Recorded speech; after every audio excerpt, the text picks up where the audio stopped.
Thank you, ladies and gentlemen. Can I suggest now that we all stand for a few moments and give our standing ovation to the martyrs as a mark of respect.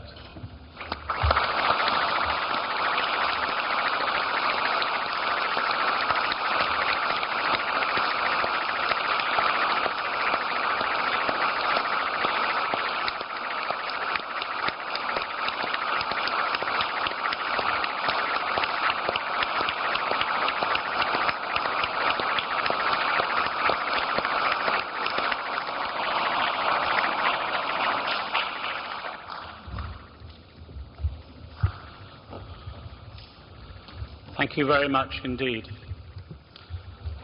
First of all, can I pay my and I know everybody else's tribute to the hunger strikers?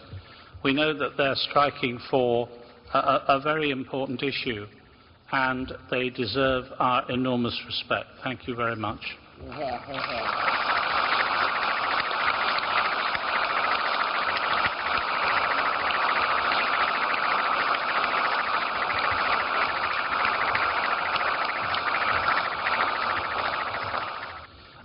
Hugh Robertson has written a fairly detailed letter compared with what we've seen in the past to John Randall MP, who has been of great assistance. In it, Mr. Robertson says that the government is deeply concerned by the appalling violence and loss of life following the attack on Camp Liberty. And he says that the government has called on the Iraqi government to cooperate fully with the United Nations to do everything necessary to ensure the safety of residents.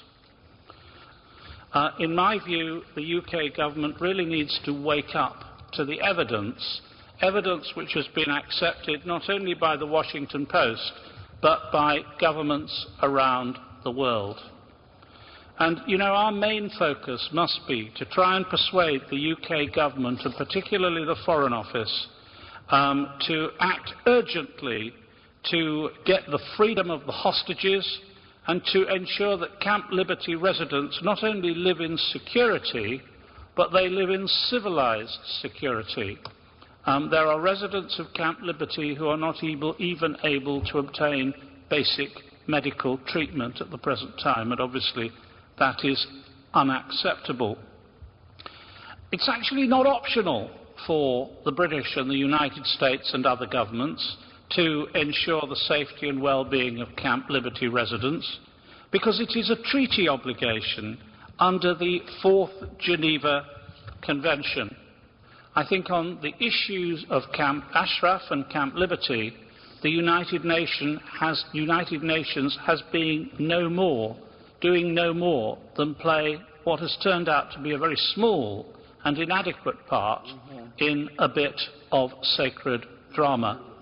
And the problem is that whatever the United Nations has done hasn't made the position of a single person in those camps better at all. Indeed, there have been times when United Nations officials have appeared to be appeasing, and I use that word advisedly and reluctantly, appeasing the government of Iraq. On this issue, at least, the government of Iraq is looking like a client state of the present regime in Iran. I think that has to be stated clearly and as often as possible. I would like to think that any British journalists here today would try and persuade their editors to give much greater attention in the British press and in the other British media to what has happened to members of the PMOI NCRI in Iraq. When I was in the United States lobbying on behalf of the NCRI a couple of years ago, it is almost exactly a couple of years ago now, I asked very, very senior United States State Department officials, including the chief lawyer at the State Department, what was their evidence then for being so difficult about the NCRI? And they said that their evidence was covered by state security. When I challenged them that they had no evidence whatsoever of terrorist action after, at the latest, 2001, and that the British proscribed organisation, Appeals Commission and Court of Appeal judgments demonstrated that there had been no such action since 2001, they could offer nothing to the contrary. However, and I pay tribute to a moment when I saw Lord McGuinness, who's here, lose his temper in the Foreign Office one morning. It is extremely frustrating, and I understood why Ken lost his temper, because the British government still seems to stick to the canard that there has been terrorism action by the PMOI since 2001. I believe that this meeting is part of a process. Unfortunately, it's a part of a long process, but it's a process worth sustaining. What are we aiming to achieve? We're not here for the purpose of a meeting at which we all gather together and propose the same unanimous motion, useful though that is. We are here to play our part in bringing Iran back into the family of nations.